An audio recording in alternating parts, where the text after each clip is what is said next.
one of the assistant coaches here at San Jose State University, and I also work with Dalmar mats and Swain mats. And today we had a special guest, Flavio Almeida from Gracie Barra.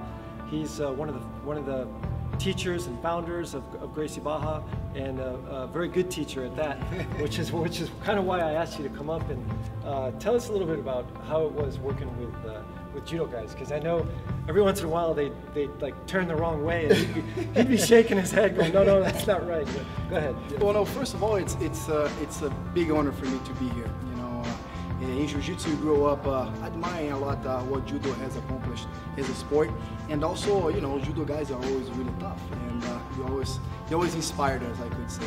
But you know, especially Mike Swain, you know, when I moved to the United States and I started to look to understand better, you know, who were the top fighters and the top athletes in the country, you know, his name always came up. So it's a pleasure to be here. It really is, and I'm just happy I can help. I feel like I get a pretty good understanding of Judo. Not that I would not be thrown, but most of the students here I would. But I understand the pace of the fight, and I understand how we can adapt Brazilian Jiu-Jitsu techniques to Judo. That's basically the focus of the class here today. We're just working on some transitions from guard to side mount, and then getting the back, exploring the fact that Judo fighters, they always turn their belly down, and you know, working from there into submissions and also some sweeps.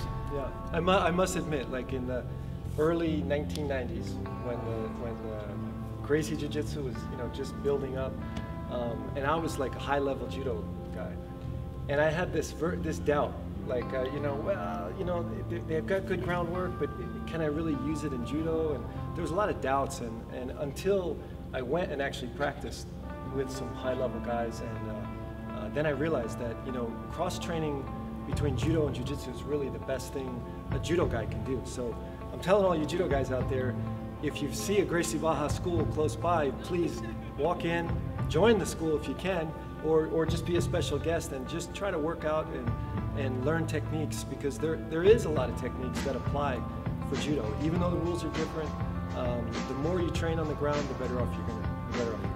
Yeah, and Mike is right. You know, cross-training for Jiu-Jitsu and Judo, Judo to Jiu-Jitsu is really important. You look at a guy like Flavio, he's known in the Judo community to be the best ground Judo fighter in the world. And he has a lot of Jiu-Jitsu into this game. And one of the reasons why Gracie Barra became so dominant in Brazilian Jiu-Jitsu competitions is because Master Carlos Gracie Jr., he always had a strong takedown program at Gracie Barra.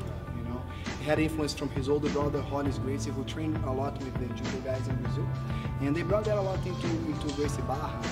You know, that mix, you know, made some of the top fighters in the world, both for Jiu-Jitsu and even mixed martial arts. Right. Right now, if you take a trip down to Brazil for Jiu-Jitsu, make sure you go check out the Judo guys too, because right now they're the top in the world. The Brazilian Olympic team is on par with the Japanese team.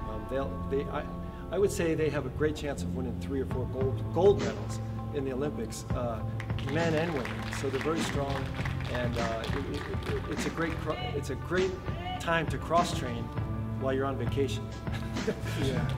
And you know, for anybody who's really serious about their training, especially if you're practicing takedown, make sure you get the Swain mats, because you're gonna need it. They're the best there is out there. Thank you.